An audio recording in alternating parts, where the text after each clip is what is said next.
السلام علیکم عزیز طلباء و طالبات، ہم سید ضیاء الدین حاضر ہوئے ہیں ایک نئے تعلیمی ویڈیو کے ساتھ۔ آج ہم جماعت ششم مضمون ریاضی کے سبق نمبر 1 علم ہندسہ کے بنیادی تصورات اس سبق سے متعلق مزید معلومات حاصل کریں گے۔ چلیے شروع کرتے ہیں۔ سب سے پہلے ہم نقطہ دیکھیں گے۔ نقطے کو قلم کے چھوٹے سے نشان سے دکھایا جاتا ہے۔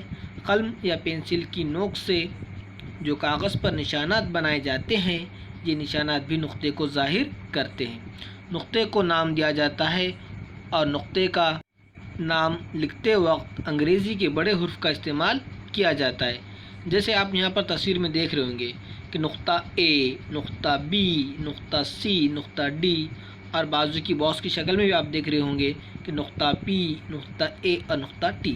یعنی کہ ہم جب پینسل یا پین کی یا قلم کی جب نوک کاغذ پر رکھتے ہیں تو ایک چھوٹا سا نشان جو بن جاتا ہے اسے ہی نقطہ کہتے ہیں، اور ہم نقطے کو جب کوئی شکل میں ظاہر کرتے ہیں، اس کا نام جب لکھتے ہیں تو ہم انگریزی کے بڑے حرف کا یعنی کیپٹل الفابیٹ کا استعمال کرتے ہیں، جیسا کہ آپ تصویر میں دیکھ رہے ہیں۔ یہاں پر ہم اسکرین پر جس طرح سے کچھ ڈاٹس لگا رہے ہیں، نقاط لگا رہے ہیں، انہیں ہی کیا کہتے ہیں؟ نقطہ کہتے ہیں۔ جیسے ہم ان کے نام بھی دے سکتے، اے، بی، نقطہ سی، نقطہ ڈی۔ تو یہ جو ہم نے نشانات لگائے ہیں پینسل کی نوک سے یا قلم کی نوک سے، تو انہی نشانات کو ہم کیا کہتے ہیں؟ نقطہ کہتے ہیں۔ اب ہم دیکھیں گے خطۂ خط۔ ایسی لکیر جو دو نقاط کی مدد سے تیار کی گئی ہو اور وہ دونوں جانب سے محدود ہو، اسے خطۂ خط کہتے ہیں۔ کاغذ پر دو نقاط اے اور بی لیجئے۔ آئیے ان دونوں نقاط کو ناپ پٹی کی مدد سے ملانے کے بعد ہمیں ایک لکیر حاصل ہوتی ہے۔ اس لکیر کو ہم دونوں جانب اور وسیع یا پھیلا نہیں سکتے ہیں۔ ایسی خصوصیات رکھنے والی لکیر کو ہم خطۂ خط کہتے ہیں۔ یعنی کیا کرنا ہے؟ دو نقاط لینا ہے، جیسا کہ یہاں پر تصویر میں آپ کو نظر آ رہے دو نقاط ہے اے اور بی، پھر ان دونوں نقاط کو ناپ پٹی کی مدد سے آپس میں جوڑ دیے، تو جو تصویر جو لکیر آپ کو سامنے نظر آ رہی ہے، جو شکل آپ کو سامنے نظر آ رہی ہے، اسے ہی خطۂ خط کہتے ہیں، کیونکہ اس کے دونوں سرے محدود ہوتے ہیں۔ ایک کی جانب والا بھی سرا محدود ہے اور بی جانب والا بھی سرا محدود ہے، یعنی دونوں سرے سے ہم اسے مزید لمبا یا پھیلا یا وسیع نہیں کر سکتے۔ یہ خطۂ خط کی خاص خصوصیت ہوتی ہے۔ جیسے یہاں پر دیکھیے ہم نے دو نقاط لیے، یہ ایک نقطہ لیے ہیں اور ایک دوسرا نقطہ لیے، ٹھیک ہے۔ اس نقطے کو نام دیں گے پی اور اس کو نام دیں گے کیو۔ پھر ہم نے کیا کیے؟ پی سے کیو کو آپس میں ملا دی ایک لکیر کی مدد سے۔ اب یہ جو آپ کے سامنے اسکرین پر جو شکل تیار ہوئی، اسے کہتے ہیں خطۂ خط، کیونکہ یہ دونوں جانب سے محدود ہے، یہی اس کی خاص خصوصیت ہوتی ہے۔ اب دیکھیں گے ہم خط۔ ایسی لکیر جسے ہم دونوں جانب سے لامحدود بڑھا سکتے ہیں، ایسی شکل کو ہم خط کہتے ہیں۔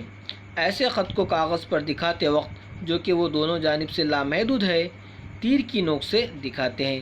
خط کو انگریزی کے ایک چھوٹے سے حروف سے یا پھر خط پر موجود دو نقاط کی مدد سے ظاہر کرتے ہیں۔ یہاں خط ایل دکھایا گیا ہے، جسے خط پر موجود دو نقاط پی کیو یا کیو پی کے نام سے بھی لکھا جاتا ہے۔ یہاں پر آپ ایک تصویر دیکھ رہے ہیں جہاں پر آپ کو نظر آ رہا ہوگا دو نقاط اے اور بی ہے اور ان سے جو لکیر کھینچی گئی ہے اور یہ دونوں جانب سے لامحدود ہے، تو اسے خط کہتے ہیں۔ اور یہ دونوں جانب سے لامحدود ہونے کی اہم نشانی یہ ہے کہ دونوں جانب اس کے سروں پر تیر کا نشان ہے۔ اسی طرح اب یہاں پر نیچے کی تصویر میں دیکھیے، یہاں پر آپ کو نظر آ رہا ہوگا اسکرین پر کہ دو نقاط پی اور کیو ہیں، اس پر ایک لکیر کھینچی گئی ہے، دونوں جانب تیر کا نشان ہے، اس کا مطلب اس شکل کا نام خط ہے۔ اس خط کو ہم ایل انگلش کے الفابیٹ ایل سے بھی ظاہر کر سکتے ہیں، یا پھر جو نقاط موجود ہے پی کیو یا پھر کیو پی خط، اس طرح نام کہہ کر بھی ہم اسے بتا سکتے ہیں ظاہر۔ یہاں پر اسکرین پر دیکھیے ہم دو نقاط لیں گے، ہم نے دو نقاط لے لیے، ایک کا نام دیے وائی اور ایک کو نام دیے زیڈ۔ پھر ہم نے کیا کرے وائی اور زیڈ کو آپس میں ملا دی ایک لکیر کی مدد سے. پھر ہم نے کیا کیا وائی کی جانب ایک تیر کا نشان لگائے اور زیڈ کی جانب ایک تیر کا نشان لگائے. تو اب جو شکل آپ کی اسکرین پر نظر آ رہی ہے اسے ہم کہتے ہیں خط. تو خط کی یہ خاص بات ہوتی ہے کہ اس کے دونوں جانب تیر کا نشان ہوتا ہے اور یہ دونوں جانب تیر کے نشان یہ ظاہر کرتے ہیں کہ اس لکیر کو اس خط کو ہم دونوں جانب کہیں تک بھی کتنا بھی لامحدود اسے بڑھا سکتے ہیں. یہی اس کی خصوصیت ہے. تو آپ کو یہاں پر جو نظر آ رہی شکل وائی زیڈ یا زیڈ وائی خط. چلیے آگے بڑھتے ہیں. شعاع ایسی لکیر جو ایک سمت سے محدود اور دوسری سمت سے لامحدود ہو اسے شعاع کہتے ہیں. شعاع خط کا ایک حصہ ہوتی ہے. ایک نقطے سے شروع ہو کر وہ ایک ہی سمت میں آگے جاتی رہتی ہے. شعاع کے شروع کے نقطے کو ابتدائی نقطہ یا مبدا کہتے ہیں.